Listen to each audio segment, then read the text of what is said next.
Welcome to अंदर skill. यदि आप माइक्रोसॉफ्ट एक्सेल पर नेम मैनेजर को समझना चाहते हैं, उसके लिए मैंने पहले से यहाँ पर कुछ डेटा टाइप करके रखा है जिसकी मदद से आपको बता सके कि नेम मैनेजर काम कैसे करता है और क्या होता है।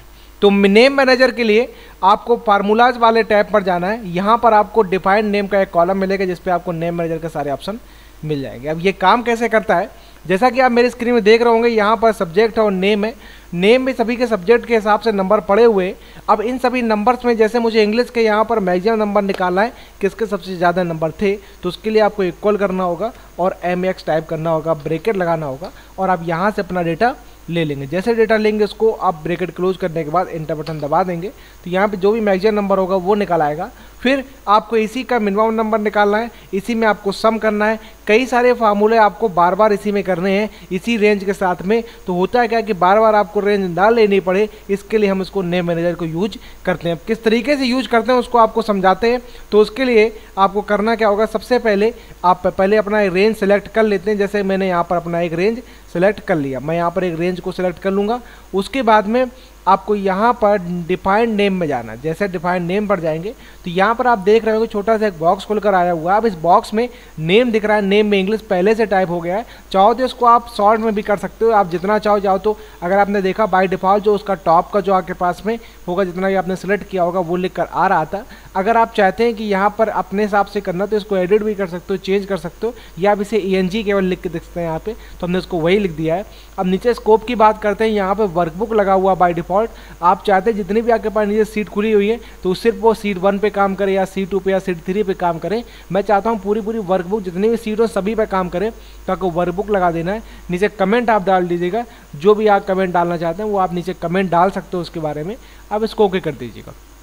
फिर इसके बाद में अगर आप यहाँ पर इसका मैक्सिमम नंबर निकालना चाहते हैं, अब क्या करते हैं, आप फिर से इसको आप इक्वल करेंगे, MX करेंगे, ब्रैकेट लगाने के बाद में फिर आपको यहाँ पर पूरे इतने आपको सीरीज नहीं लेनी है, केवल आप ENG टाइप कर दीजिएगा। देन ब्रैकेट क्लोज करके एंटर बटन दबाएंगे तो अपने आप इसी का निकल आएगा मैक्सिमम नंबर जो भी होगा। अगर आप यहाँ पे इसका मिनिमम नंबर निकालना चाहते हैं तो आपको इक्वल करना है, MIN टाइप करना है, ब्रैकेट लगाना है, फिर से आपको ENG ले लेना और ब्रैकेट क्लोज कर देना। जैसे ब्रैकेट क्लोज करेंगे इंटर बटन दबाते इसका आपके पास जो मिनिमम नंबर होगा वो निकल आएगा। यदि आप चाहते हैं यहाँ पर आप इसमें इसका सम निकालना चाहते हैं तो आपको इक्वल करना है, फिर आपको सम आप टाइप कर दीजिएगा, देन ब्रैकेट लगाएंगे, फिर आपको ENG ले लेना। जैसे आप यहाँ पर ENG टाइप करेंगे, ब्रैकेट क्लोज करेंगे और इसके बाद में इंटर बटन दबाएंगे तो यहाँ पर जितना भी आपके पास में सम होगा उस पूरे डेटा का यहाँ पर निकल आएगा। अगर आप यहाँ पर चाहते हैं कि इसी तरीके से साइंस या मैथ जो भी मैंने यहाँ नंबर दे रखे उनका भी आप इसी तरीके का यूज कर सकें, तो उसमें आपके इसी ऑप्शन से आपको बताते हैं। तो आपने देखा कि यहाँ पर मुझे बार बार उसको सेलेक्ट नहीं करना पड़ रहा है। आपने एक बार रेंज दे दिया, केवल आप ENG टाइप कर देते हो, उसका पूरा रेंज ऑटोमेटिकली सेलेक्ट हो जाता है जो आपने यहाँ पे नेम उसका बना रखा था। अब उसी से आप अगला ऑप्शन देख रहे हैं नेम मैनेजर। जैसे नेम मैनेजर में जाते हैं तो अभी आपने देखा यहाँ पर मैंने जो बनाया हुआ था इंग्लिश का वो यहाँ पर शो कर रहा है, उसमें कितनी वैल्यू है, कितना आपके पास में डेटा कितना ले रखा था, आपने रेंज स्कोप क्या था उसके बारे में कमेंट आपने जो लिखा था वो आपको दिखाई दे रहा है। अभी यहाँ पर आप न्यू पे जाकर के क्या कर सकते हैं, आपने न्यू पे गए, अगर आपको दूसरा कुछ बनाना है फिर से आपने इतना अपना डेटा एक नेम दे सकते हैं। पहले यहाँ पर एक हमने साइंस के लिए SCI नाम दे दिया, हमने स्कोप दे दिया, कमेंट दे दिया और रेंज पर जाकर के और आपने एक रेंज ले लेनी। मैं यहाँ पर साइंस की इतनी रेंज ले लेता हूँ, उसको ओके कर देता हूँ। जैसे इसको ओके कर देंगे तो यहाँ पर आप देख पा रहे होंगे साइंस का अपने आप में एक डेटा और बन चुका है। तो इस तरीके से आप देख पा रहे होंगे पूरा एक वहाँ पर अपने आप सीरीज पूरी कंप्लीट हो गई है। अब अपना रेफरेंस जब भी आप चाहोगे तो SCI डाल दोगे तो साइंस के हो जाएगा ऑटोमेटिकली। अब अगर इसी को एडिट करना चाहते हैं तो आपने इसको क्लिक करना है, देन एडिट पर जाना है। एडिट पर जाकर जो भी चीज़ें चेंजेस करना चाहो चेंजेस कर सकते हो, आप इसको ओके कर देंगे। इसके बाद में अगर इसे डिलीट भी करना चाहते हो तो लास्ट में इसका ऑप्शन दिख रहा है डिलीट का, तो डिलीट कर सकते हैं यहाँ पर। फिर एक बार आपसे पूछेगा ओके कर देंगे यहाँ से, तो जैसे आप डिलीट कर देंगे तो यहाँ से उसका डेटा चला जाएगा। आप अगर साइंस देना चाहोगे तो आपके पास नहीं आएगा, इसको क्लोज कर देते हैं। इसको क्लोज करने के बाद में अब यहाँ पर आप देख पा रहे होंगे जो अगर नेम मैनेजर था इस तरीके से उसको मैनेज भी कर सकते हैं।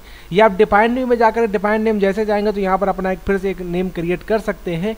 और अगर यहाँ पर आपने देखा होगा जो भी आपने बना रखा है यहाँ पर उसकी जितना भी रेफरेंस तैयार करके रखा है तो यूज इन फार्मूला पर जाने के बाद वो आपको दिखाई देगा। अगर आप किसी और का भी शायद बनाने के लिए आप चाहो तो जैसे मैंने यहाँ पर उसको बनाएंगे तो वहाँ पर भी यूज इन फार्मूला में आपको दिखाई देगा।